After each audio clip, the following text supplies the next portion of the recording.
Baik, Assalamualaikum warahmatullahi wabarakatuh. Selamat datang kembali di KU 1202 PRD.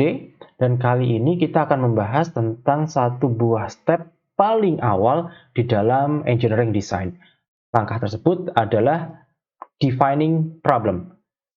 Tahap ini merupakan sebuah tahap yang paling penting di antara semua tahap lainnya. Walaupun kita tidak mengesampingkan bahwa yang lain ini tidak penting, tapi ini adalah salah satu tahap yang paling penting. Karena apa? Karena tanpa adanya kita mendefinisikan permasalahan yang tepat, maka solusi kita bisa kita anggap tidak sesuai dengan apa yang kita inginkan. Oleh karena itu, tahap ini teman-teman harus pahami dan harus bisa gali lebih jauh terkait dengan apa sih sebenarnya defining problem. Oke, tanpa harus menunggu lebih lama, mari kita bahas terkait dengan permasalahan yang akan kita bahas kali ini. Selamat belajar. Baik, kita mulai dulu dari pengertian gitu ya. Sebelum kita masuk ke dalam definisi dari problem definition itu sendiri, maka kita harus mengerti terlebih dahulu terkait dengan desain proses. Desain proses ini sudah kita spoiler ya di awal bahwa ada beberapa tahapan yang harus dilalui ketika kita akan melakukan desain proses itu sendiri yang diawali oleh problem defining. Tapi yang perlu teman-teman pastikan pertama kali adalah mengetahui dulu desain prosesnya seperti apa. Yang pertama adalah di sini uh, customer express need and enlist the service of an engineer. Jadi seperti yang kita harus pahami bersama bahwa customer akan datang ke tempat kita kemudian akan memberikan saya ini butuh sesuatu loh gitu. Nah, definisinya ada di sini gitu ya. Bahwa kita butuh sesuatu ini butuhnya adalah menurut ucapan dari customer itu sendiri. Yang mana seringkali bahasa-bahasa yang mereka gunakan atau mungkinkah itu terjadi pada dunia engineering itu belum bisa dipastikan. Oleh karena itu, ada di tahap kedua, yaitu engineer translate customer needs into engineering term. Jadi kita akan mencoba dari kebutuhan dari customer itu kita ubah menjadi bahasa-bahasa engineer yang mana itu nanti mudah untuk dimengerti oleh engineer lain. Ini yang makanya ada satu buah pekerjaan yang namanya sales engineering ya, karena memang yang bisa mengerti bahasa engineering ini kebanyakan adalah orang engineering itu sendiri. Makanya dibutuhkan orang sales engineering itu sendiri. Nah, nanti dihasilkan dua hal, yaitu yang pertama disebut sebagai problem definition, dan yang kedua adalah list of specification. Nah, ini akan didapatkan oleh kita ketika kita sudah berhasil mengetahui kebutuhan dari customer itu apa. Nah, yang perlu kita garis bawahi adalah customer ini bisa berupa individual, bisa berupa juga organisasi, dan juga bisa berupa publik. Dan yang pasti yang perlu kita ketahui bersama adalah hampir semua customer ini bukan seorang engineer. Jadi jangan pernah kita berharap bahwa yang namanya mereka ini mendefinisikan suatu hal yang mudah dimengerti oleh engineer atau mereka menggunakan bahasa-bahasa yang sangat engineer gitu ya. Itu jangan pernah berharap. Nah, karena itu ada satu tugas utama di awal yaitu untuk mendefinisikan sebenarnya apa sih yang diinginkan oleh customer ini, apa sih yang diinginkan oleh orang yang butuh jasa kita ini apa. Gitu. Pastikan terlebih dahulu jangan sampai nanti kita melakukan hal yang salah ke belakangnya. Nah, mari kita coba urai terlebih dahulu terkait dengan problem definition. Untuk membuat sebuah problem definition yang baik, maka kita harus membuat sebuah 1 hingga 3 kalimat yang mendefinisikan sangat jelas terkait permasalahan tersebut. Contohnya yang dibuat oleh Wright bersaudara yang membuat salah satu pionir pembuat pesawat gitu ya, mengatakan bahwa saya ini punya problem definition berupa design a man machine capable of achieving for flight gitu ya. Yang mana dari perkataan ini dari satu kalimat ini mengatakan bahwa saya itu butuh sebuah pesawat yang bisa dikendarai dan ini punya tenaga sendiri gitu ya. Nah, itu bisa kita definisikan lebih detail setelah nanti kita punya problem definition yang jelas. Seperti yang kita katakan di awal, bahwa namanya problem definition ini dibuat untuk mengekspresikan kebutuhan kita seperti apa. Dan ketika kita gagal dalam mengidentifikasi, mengerti, ataupun memvalidasi kebutuhan dari sebuah customer yang mereka inginkan gitu ya, maka akan berakibat kegagalan di setiap desain prosesnya. Nah, ini harus hati-hati. Makanya teman-teman, ketika pertama kali teman-teman ini bekerja bersama dengan orang lain, bekerja bersama customer gitu ya, maka pastikan dulu problemnya ini sesuai gitu. Nah, kadang-kadang yang dikatakan oleh customer ini tidak sesuai dengan apa yang sebenarnya mereka miliki. Permasalahan apa yang mereka sebenarnya miliki. Jadi, teman-teman ini nanti kalau teman-teman punya statement dari user, statement dari customer, teman-teman juga harus mencoba mendalami lebih jauh gitu ya. Jangan langsung percaya, oh ya ini masalahnya ini gitu. Karena banyak orang, banyak customer yang tidak mengerti sebenarnya permasalahan saya seperti apa. Contoh yang paling mudah adalah seperti ini. Ini adalah sebuah permasalahan yang muncul pada sebuah bangunan yang tinggi di Amerika sana, di Empire State lebih tepatnya. Nah, di sini dikatakan bahwa ada kerumunan orang yang mengantri naik elevator di dalam Empire State Building ini gitu ya. Nah, banyak orang yang merasa bahwa karena banyak orang yang komplain terkait dengan lamanya dia menunggu sebuah antrian gitu ya. Orang-orang ini berpikir bahwa ya kalau gitu kita harus berpikir bagaimana seorang engineer yang baik, yaitu membuat elevator yang lebih cepat, membuat sebuah elevator yang baru gitu ya, karena misalnya tadi isinya ada 6, sekarang kita tambah jadi 8 dan lain sebagainya. Ini adalah sebuah jawaban dari engineer. Kebanyakan adalah seperti itu. Namun, jika kita telaah lebih jauh adalah jangan-jangan sebenarnya yang diinginkan itu bukan sampai segitunya gitu. Jangan-jangan yang bermasalah itu adalah bagaimana satisfaction atau kepuasan dari pengguna dari elevator itu sendiri. Jangan-jangan sebenarnya nggak perlu kita buat elevator baru. Jangan-jangan kita nggak perlu nih buat yang namanya percepatan elevator yang lebih cepat gitu ya, sehingga bisa nyampe lebih cepat dan banyak orang yang bisa datang lebih atau bisa puas dengan hal tersebut gitu ya. Makanya pertanyaan ini menjadi pertanyaan yang dasar. Sebenarnya yang dibutuhkan apa? Apakah benarnya seperti itu? Nah, karena apa? Karena kalau kita membuat problem definition yang lebih baik dan yang ternyata yang kita lihat adalah masalah dari kepuasan dari pengguna, nah ini dikatakan di sini ya, jangan-jangan kita nggak perlu buat yang namanya lift yang baru, atau nggak usah kita memberikan percepatan lift yang lebih cepat gitu ya, atau kita tidak perlu memberikan teknologi baru pada lift. Kita hanya butuh mirror on the elevator door gitu ya. Jadi di dalam depannya lift itu kita kasih mirror sehingga orang-orang itu bisa berkaca, bisa melihat tampang dia gitu ya. Untuk apa? Untuk menenangkan diri. Atau kita berikan aja free coffee. Nah, dikasih kopi gratis, dikasih teh gratis. Itu akan memecah pikiran orang-orang yang tadinya mengantri menjadi, oh sekarang saya minum kopi. Nah, problem definition-nya di sini adalah satisfaction-nya, gitu ya, kepuasannya. Bukan lagi ke apakah si elevator ini bisa lebih cepat atau tidak gitu. Makanya kita harus mendefinisikan yang benar. Jangan sampai kita ini mendefinisikan yang salah. Karena tadi kita akan pola pikirnya akan berbeda dan pola pikirnya cara pandangnya akan berbeda pula dan nanti jawabannya pasti akan berbeda. Nah, makanya kita perlu mendefinisikan permasalahan ini dengan baik. Nah, kemudian setelah kita tahu problem definition-nya, kita sudah buat gitu ya. Oh, masalahnya apa aja gitu atau masalahnya ini apa sih yang kita punyai gitu, maka kita harus buat yang namanya spesifikasi. Spesifikasi ini tentu saja harus menjawab yang namanya problem definition itu sendiri.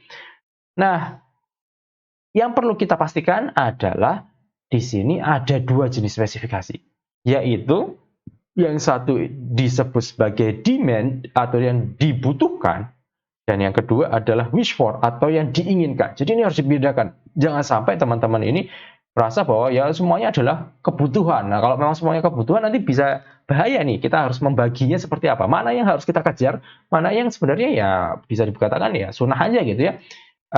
Kalau ada alhamdulillah, kalau nggak ada ya nggak apa-apa gitu. Nah ini nggak bisa. Kita harus pisahkan mana yang demand dan mana yang wish for. Sebagai contoh, terkait dengan list of specification dan juga problem definition adalah suatu perlombaan BLIM gitu atau balon udara. Di sini dikatakan bahwa untuk seseorang ini menjadi juara harus bisa mengambil sebuah bola Nerf dan dibawa ke dalam sebuah BLIM base atau balon udara base dari balon udara. Nah, pertanyaannya adalah tidak ada kata-kata di sini yang mengatakan bahwa ini harus menggunakan balon udara. Gitu. Problem definition-nya di sini masih belum terlalu jelas, di mana tanpa ada kejelasan ini bisa-bisa ada orang yang membuat sebuah lengan jarak jauh gitu ya, yang langsung mengambil bola tersebut dan dibawa langsung ke dalam base-nya tanpa harus menggunakan balon udara. Karena di dalam aturan yang ada di bagian ini gitu ya, tidak dikatakan kita harus menggunakan BLIM. Yang ada hanya kata-katanya adalah BLIM base saja, yaitu base dari balon udara. Nah, ini teman-teman juga harus pastikan nih, ketika teman-teman bekerja, sebenarnya masalahnya apa gitu. Tanpa adanya sebuah keharusan untuk membuat, misalnya kamu harus buat balon udaranya atau belum buat BLIM-nya gitu ya, ya sebenarnya Anda tidak menyalahi peraturan sama sekali. Makanya nanti harus ada peraturan-peraturan yang jelas kalau Anda membuat perlombaan gitu ya. Jika Anda yang ikut perlombaan, Anda harus berpikir secara jernih juga gitu ya. Ini permasalahannya apa gitu. Nah, ini yang harus teman-teman pastikan. Ini contohnya gitu ya. Nah, kan tadi juga dibilang nih bahwa sebenarnya spesifikasinya apa? Oke lah, anggaplah bahwa tadi problem definition kita udah sepakat nih. Oke, kita buat sebuah BLIM atau sebuah balon udara. Maka kita harus lihat sebenarnya spesifikasi yang akan kita buat akan seperti apa. Apakah dia punya berat tertentu, apakah dia punya kecepatan tertentu, dan lain sebagainya. Ini harus dilihat. Nah, syaratnya adalah ketika teman-teman membuat sebuah spesifikasi, teman-teman harus memastikan satu hal, yaitu jangan pernah membuat hal yang ini berat loh gitu, atau ini adalah ringan loh. Nah, berat dan ringan ini harus dispesifikasikan. Itu adalah peraturan yang paling utama. Jadi Anda bilang bahwa balon udara ini beratnya adalah misalnya di sini adalah 2,5 kg. Atau teman-teman harus bilang bahwa kecepatan dari balon udara ini untuk naiknya kecepatan vertikalnya misalnya adalah 5 meter per second. Nah, itu teman-teman harus pastikan atau buat spesifikasinya. Nanti apakah dia ini termasuk yang demand atau di wish for. Tapi yang pasti angka itu harus keluar. Gitu ya. Nah, biasanya spesifikasi ini dibagi menjadi beberapa hal. Yang pertama adalah performance. Yang kedua adalah geometri. Ketiga adalah material, energy, time, cost, manufacture, standard, safety, transport, ergonomics, dan weight. Nah, apakah semuanya harus ada? Enggak. Tapi akan lebih baik ketika semuanya ada. Nah, dan teman-teman di sini yang biasanya kalau teman-teman sudah masuk ke dalam tugas akhir, hanya beberapa saja yang akan digunakan. Contohnya, yang paling pasti adalah performance ya. Teman-teman pasti harus menuliskan performance yang akan diinginkan seperti apa. Entah itu yang berupa demand atau wish for-nya. Ada juga yang biasanya masuk adalah cost. Kemudian mungkin beberapa akan masukkan standar. Ada juga yang masukkan ergonomik dan juga weight. Nah, ini biasanya yang masuk ke dalam tugas akhir. Tapi nanti teman-teman misalnya ada yang geometrik juga ya, misalnya panjang luas tingginya menjadi sebuah spesifikasi ya mungkin aja. Apakah nanti tiba-tiba ada kemungkinan bahwa semuanya digunakan? Ya mungkin aja. Jadi sangat bergantung sama kebutuhan teman-teman sebenarnya seperti apa, terutama nanti kalau di tugas akhir ya. Nah, apakah boleh tidak ada sama sekali? Nggak mungkin sebenarnya gitu. Kalau nggak ada sama sekali ya, karena pasti ada minimal buat performance gitu ya, itu ada. Tapi nanti kalau yang lainnya, misalnya teman-teman buat software, apakah perlu ada geometrik panjang lebar tinggi? Ya nggak perlu gitu. Tapi mungkin adanya beratnya, bobotnya gitu ya, entah itu berapa megabyte dan lain sebagainya, itu mungkin aja ada gitu. Tapi nggak ada itu yang namanya berat, kan nggak ada ya, geometrinya nggak ada. Tapi yang lain mungkin ada, mungkin standarnya ada, kemudian time-nya ada, cost-nya ada, nah itu kemungkinan ada gitu ya. Jadi ini sangat bergantung dengan teman-teman nanti akan menggunakannya atau dibutuhkannya seperti apa. Ini adalah contoh untuk autogolfer. Autogolfer ini maksudnya adalah alat untuk main golf secara otomatis gitu ya. Nah, kemudian dibagi sama dia bahwa ada yang diinginkan wish-nya ataupun yang ada di dalam D ini adalah demand ya, atau W-nya itu adalah wish-nya. Sebagai contoh, demand-nya atau yang diharuskan adalah cost-nya harus kurang dari $600. Kemudian menggunakan remote control, kemudian menggunakan remote control servernya ini ada 8. Kemudian tidak boleh menyentuh bola sampai dia ini memang disuruh untuk memukul, portable, dan lain sebagainya. Ini ada teman-teman bisa lihat ya. Dan ini adalah yang di demand. Nanti kita coba lihat selanjutnya gitu ya, akan seperti apa. Di sini dari tadi kita coba untuk lebih detailkan di bagian performance-nya. Makanya di sini disebut sebagai performance specification. Teman-teman bisa lihat di sini ada yang berupa demand kayak remote triggering, can touch ball anti-stroke dan lain sebagainya, hingga wishful-nya atau yang diharapkan ada.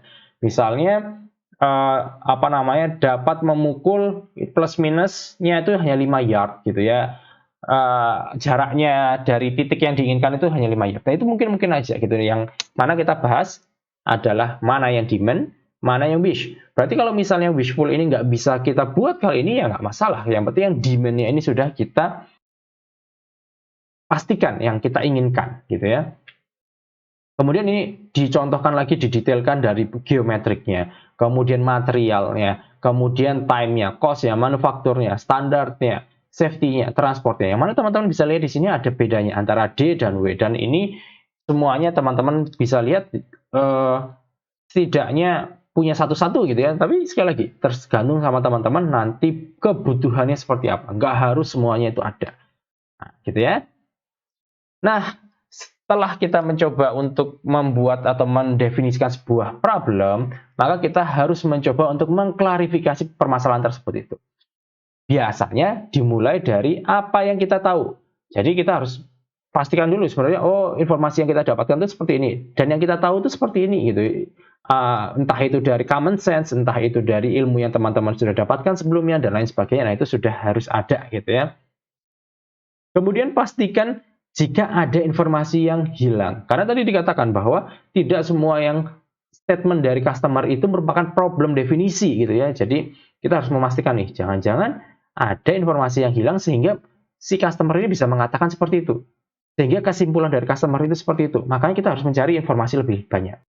Kemudian coba kita cari informasi terkait dengan hal tersebut terlebih dahulu. Entah itu teman-teman bisa konsultasi lah, teman-teman bisa mengadakan survei, teman-teman bisa mengadakan apapun ya untuk mendapatkan informasi-informasi yang ada. Biasanya informasi itu dibagi menjadi 4 hal, yaitu fakta, kemudian kesimpulan, spekulasi, dan juga opini. Nah, yang biasanya kita gunakan tidak hanya fakta dan kesimpulan gitu ya, bukan hanya fact dan inference, tetapi ada spekulasi dan opini, yang mana ini seringkali menjadi sebuah image dari orang lain yang kita harus pikirkan terlebih dahulu gitu ya.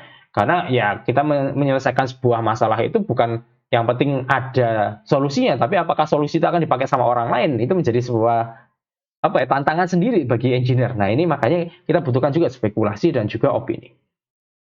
Baru akhirnya kita mendefinisikan sebuah permasalahan. Makanya tadi juga kalau kita bicara tentang kita bicara tentang elevator gitu ya, yang sebenarnya diucapkan adalah satisfaction tentang kepuasannya. Tapi apakah benar itu menjadi sebuah permasalahan? Ya kita harus ngecek juga gitu ya ke orang-orangnya, apa benar nggak sih kamu ini kalau lagi menunggu ini stres gitu ya, kok nggak nyampe-nyampe dan lain sebagainya. Nah, ini perlu kita cari terlebih dahulu informasi-informasi yang kayak seperti ini. Bukan langsung kita pastikan, ini yang bermasalah adalah, ini kurang elevatornya, atau ini kurang cepatnya elevatornya gitu ya. Nah, ini yang kita harus klarifikasi terlebih dahulu. Nah, nanti teman-teman akan mendapatkan sebuah guideline gitu ya. Gimana sih cara membuat problem definisi yang paling enak? Nah, biasanya dibagi menjadi 2, yaitu dari General Design Project maupun dari Design Competition. Untuk General Design Project, data ini, tadi kan diklarifikasi, teman-teman bisa lihat ya, untuk memastikan menggunakan fakta, menggunakan inference, dan lain sebagainya. itu menggunakan yang namanya interview maupun menggunakan survei. Ini akan menjadi lebih tepat gitu ya ketika teman-teman sudah melakukan interview terhadap orang-orang yang membutuhkan, melihat apa namanya pasarnya seperti apa dan lain sebagainya. Nah, data itulah yang digunakan. Baru kita membuat specification and requirement. Namun ketika teman-teman berada di dalam kompetisi atau di sebuah perlombaan, maka yang teman-teman harus lakukan adalah review rules-nya, atau kita harus lihat nih peraturannya seperti apa untuk mendesain gitu ya. Apakah ada celah? Kalau ada celah kayak tadi misalnya BLIM-nya ini nggak ada kok aturan yang mengharuskan untuk menggunakan balon udara, tapi harus masuk ke dalam base dari balon udara itu sendiri. Ya kenapa teman-teman harus membuat balon udara susah-susah gitu ya? Bisa aja pakai tangan tadi gitu ya. Dan kalau memang teman-teman bertanya ke apa namanya penyelenggaranya dan mengatakan bahwa nggak ada kok aturan untuk menggunakan itu, ya kenapa teman-teman harus mengikuti rules yang hanya ada tulisannya BLIM base gitu ya, dan itu padahal belum tentu menjadi hal yang teman-teman harus lakukan. Kemudian buat additional specification, karena biasanya dari perlombaan itu sudah diberikan aturannya gitu ya, spesifikasi, entah itu mungkin geometrinya dari panjang, lebar, tingginya, ataupun lain sebagainya gitu ya. Yang sudah ada, ya biarkan ada, tapi teman-teman harus membuat yang untuk barang saya itu akan mau dibuat seperti apa gitu ya, itu harus dipikirkan oleh teman-teman dan dibuat spesifikasinya dengan demand maupun yang di wishful-nya.